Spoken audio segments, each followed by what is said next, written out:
त्याच क्षणापासून आम्ही असं ठरवलं की बाबरी ढाचा उद्ध्वस्त झाला बरोबर आहे, परंतु जोपर्यंत अयोध्येमध्ये भव्य असं राम मंदिर निर्माण होत नाही आणि त्या ठिकाणी प्रभू श्रीरामांची मूर्ती प्रस्थापित होत नाही तोपर्यंत मी माझ्या पायामध्ये चपला घालणार नाही आणि अनवाणी मी इथून पुढचं आयुष्य जगणार असा एक मी तिथं निर्धार केला।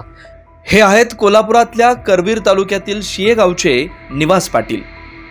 गावात त्यांना निवास भाऊ रामभक्त म्हणून ओळखलं जातं। गेली 31 वर्ष निवास पाटील यांनी पायात चप्पल घातली नाही।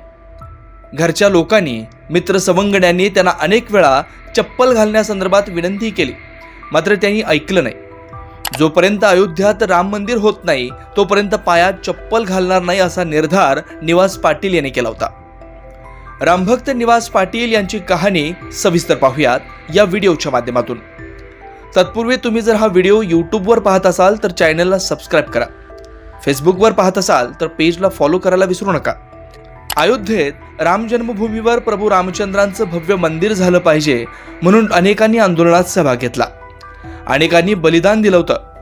याच लढ्यातील कारसेवक निवास पाटील यांनी सक्रिय सहभाग घेत 1992 पासून अयोध्येत श्रीराम मंदिर होईपर्यंत पायात चप्पल न घालण्याचा निर्धार केला। यावेळी ते केवळ 19 वर्षांचे होते। मंदिर म्हणून आम्ही 3.5 फुटाचं त्या ठिकाणी मंदिर बांधलं आणि समस्त कारसेवकांच्या साक्षीनं त्या ठिकाणी 3.5 फुटाचं मंदिर तयार झालं आणि तेव्हापासून भव्य मंदिर बनवण्यासाठी आमची एकच धडपड चालू झाली। आणि त्याच क्षणापासून आम्ही असं ठरवलं की बाबरी ढाचा उद्ध्वस्त झाला बरोबर आहे, परंतु जोपर्यंत अयोध्येमध्ये भव्य असं राम मंदिर निर्माण होत नाही आणि त्या ठिकाणी प्रभू श्रीरामांची मूर्ती प्रस्थापित होत नाही तोपर्यंत आम्ही इतर कारसेवकांच्या बलिदानांच्या मार्फत आमची कारसेवा ही शून्य आहे असं मानून यासाठी या क्षणासाठी ही क्षणाची आठवण म्हणून किंवा ही जी काही खंत आहे ती आम्हाला सतत मनाला टोचत राहावी यासाठी मी त्यावेळेला एक पण केला की जोपर्यंत भव्य मंदिर होत नाही तोपर्यंत मी माझ्या पायामध्ये चपला घालणार नाही आणि अनवाणी मी इथून पुढचं आयुष्य जगणार असा एक मी तिथं निर्धार केला।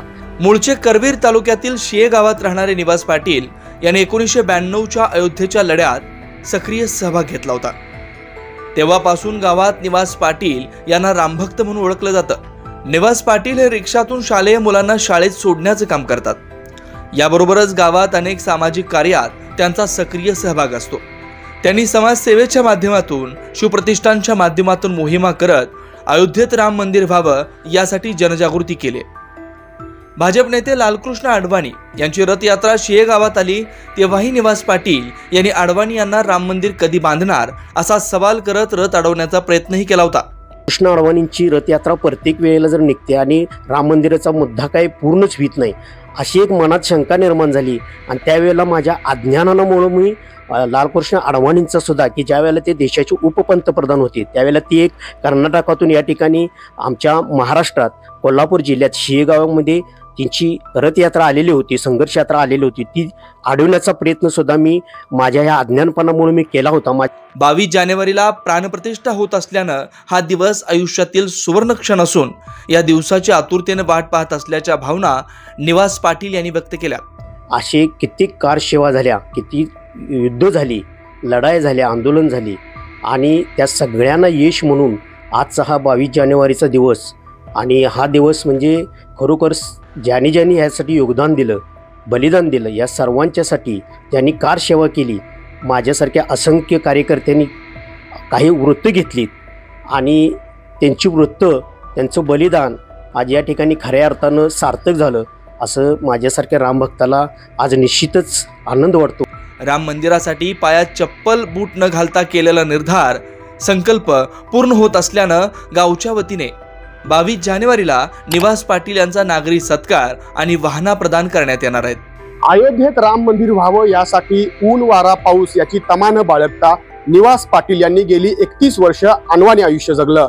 त्यांच्या या योगदानाबद्दल 22 जानेवारीला निवास पाटील यांचा गावाच्या वतीने नागरी सत्कार होणार आहे। अयोध्येमध्ये राम मंदिर होतंय या पार्श्वभूमीवर संपूर्ण देशभरामध्ये चैतन्याचं वातावरण आहे। या संदर्भात तुम्हाला काय वाटतं कमेंट करून नक्की सांगा। व्हिडिओ आवडल्यास शेअर करायला विसरू नका।